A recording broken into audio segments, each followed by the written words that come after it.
Mga Lodi, so ngayon nandito ako sa Kabayan Hotel kasi ito lang upward ko kasi ubos na talaga yung pera ko. Kaming gastos guys, so hindi naman masyadong kamahalan na sa mga almost 5,000 dalawang gabi. Kaya sulit na rin, matutulog ka na naman dito, so at mag-anak ka pa ng mahal, hindi dito ka na sa mura. Pero okay naman, pero maganda yung kwarto dito guys, in fairness, malaki siya. Yun lang mga Lodi, so, tingnan natin yung kwarto ha.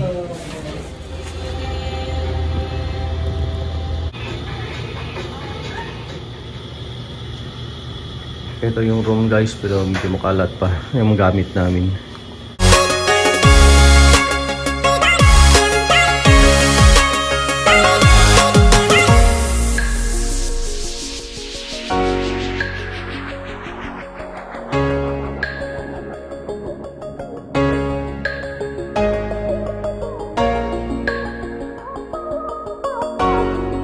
Hi mga Lodi, so dito ako ngayon sa Mall of Asia, doon malapit sa dagat. Yun, gala mag-isa.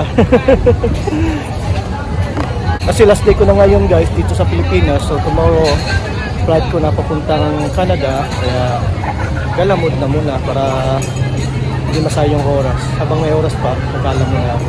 Okay mga Lods, see you in a bit.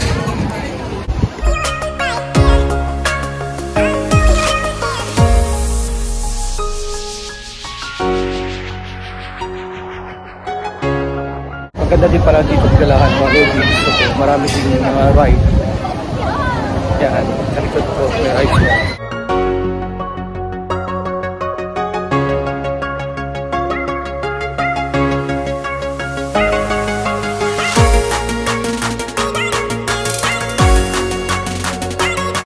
Hello mga Lodi, so ngayon nandito na ulit ako sa hotel. Pagod na mga Lods, kaya kailangan ko na matulog kasi yung flight ko bukas mga PM. So, anong oras na ngayon? 10 PM na. Yun lang guys, okay?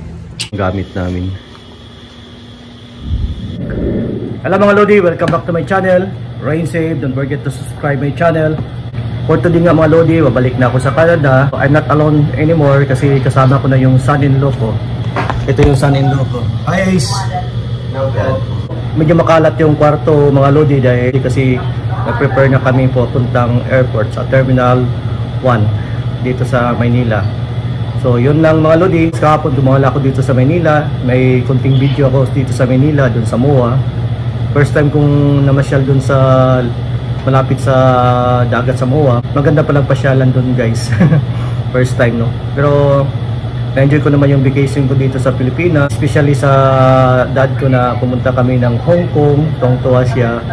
First time na nangyari sa buhay niya. Saka first time ko rin na nakapasok sa Disneyland. Yun lang mga Lodi. See you in a bit.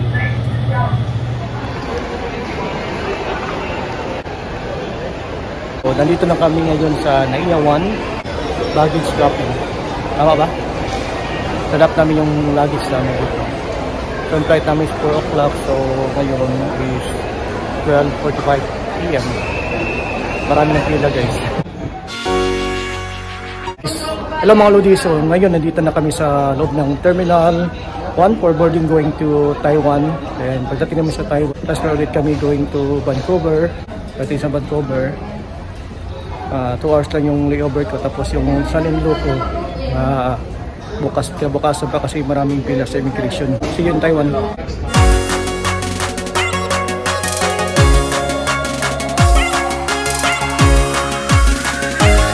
Dito na kami sa loob ng aeroplano ni Ace, my son-in-law. First time papuntang Canada.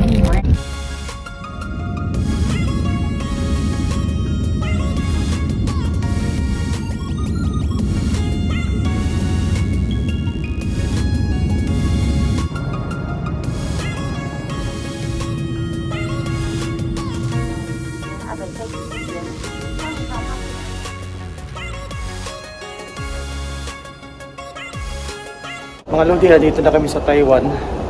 Nalula kami kanina. Para namin na-crash na yung aeroplano. Para yung alon.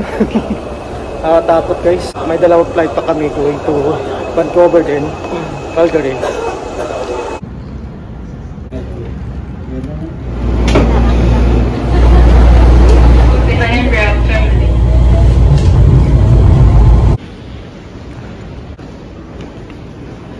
Hi mga Lodi, so ngayon nandito na kami sa Terminal 2 sa Taiwan, waiting for boarding sa Vancouver.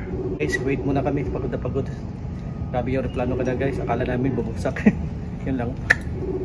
This is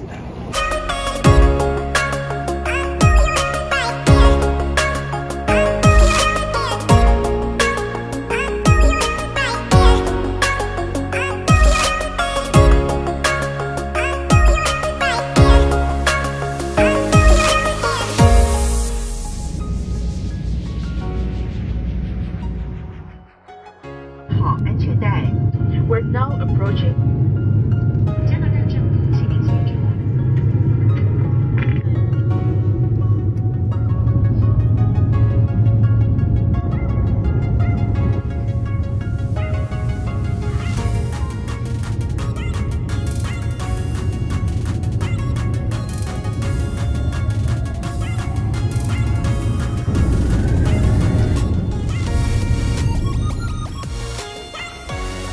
Hello mga Lodi, nandito na kami sa Vancouver. Welcome to Canada Ace. Sama ko na yung son-in-law ko. First time sa Canada. Okay guys, punta na kami immigration. So nandito na ako sa Vancouver ngayon. Iniwan ko na yung son-in-law ko sa immigration kasi bagong pasok siya. Ganun talaga yun dito guys. So pupunta na ako sa WestJet for check-in kasi malapit na ako malate. Isang oras na lang. Okay mga Lodi, see you in Calgary. Hi mga Lodi, so dito na ako sa loob ng airplane going to Calgary.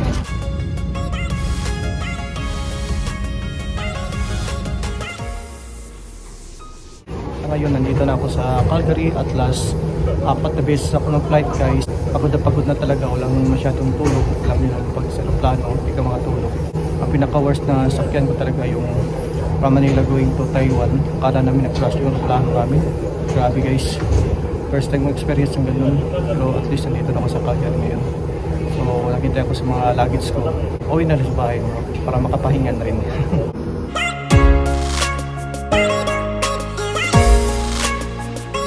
Mga Lodi, nandito na yung lahat na luggage ko. Hintay ko na lang yung sundo ko. Maya siguro mga 30 minutes. Hello mga Lodi, ba't talagang lamig dito sa Alberta, especially dito sa amin sa Calgary. Doon sa Vancouver medyo mainit pa. Paglabas ko dito guys, napakalamig, grabe. Nalibago ako kasi naka-chinilas na ako. Kaya yun, lalong lumamig. Hintay ko pa yung anak ko at saka mami nila. Lang susunod sa akin ngayon. Wala pa, sabi nila labas na ako. Ay, sa wakas mga Lodi, andito yung sundo ko. Pag now, atay.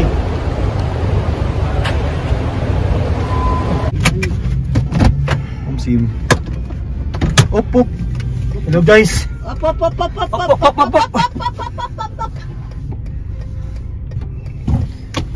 Yo, Calgary na jud. Yo guys, Calgary na guys. Wait, nakawan mo na. Kapoy siya guys. Kapoy ko guys, kapoy. Na-miss na ako ang Calgary guys. Nahingal ako. Sobrang lamig.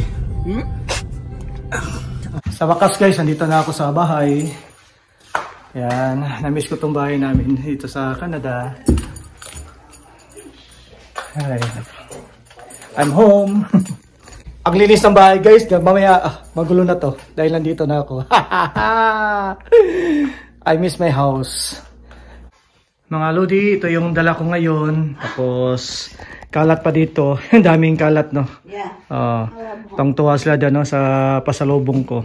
Yung son-in-law ko mga Lodi, nandun pa sa Vancouver kasi hindi kami nagkasabay dahil 2 hours layover na ako. Tapos siya, dumaan pa sa immigration kasi bagong pasok. Matagal siya doon. So, iniwan ko na. Pero bukas ang umaga, sunduin namin. Yun lang mga Lods. See you tomorrow. Kailangan ko na matulog. I'm so tired na. Good morning mga Lodi. So, ngayon, susunduin na namin yung son-in-law ko kasi naiwan ko kahapon sa airport. So, ang dating niya dito sa Calgary is 8:25. Ang time ngayon is 8:05. So, okay guys, let's go mga Lods.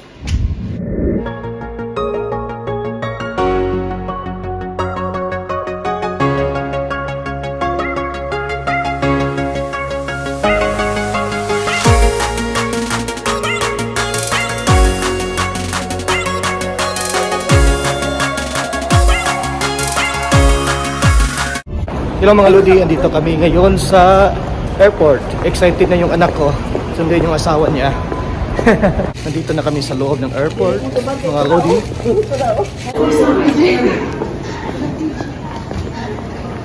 Yan.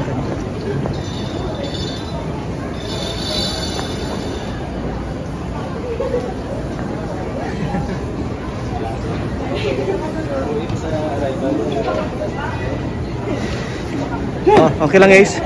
So, nandito na si Ace sa Calgary. So, sa yung mastorya ni mo Ace? Tugnaw kayo, malamig sobrang lamig sa Canada guys. Yan. Doon tayo sa kabila. Wala pang snow guys ha, pero pag-abot sa snow, sigurado. Okay. Yes. Welcome to Canada, Calgary. Excited na ako, anak. Excited. Yung asawa ko guys, excited guys. Excited na yung anak namin. Excited na si Lorraine.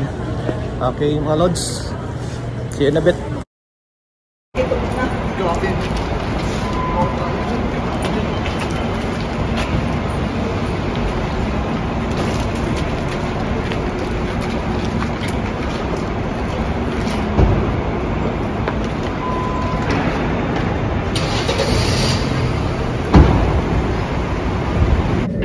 Hello mga Lodi, so ngayon nandito na kami sa bahay, nandito na si Ace. Welcome to Canada Ace. Ganda ng bahay guys. Magandang bahay, malaki no? Malaki masyado guys. Tapos masarap. Ulang pagdating. May mga pagkain dito. Ito magulo pa yung bahay mga Lodi. Kaya prepare na yung asawa ko dyan. Gutom na si Ace. Ilang oras siya nagtambay doon sa Vancouver.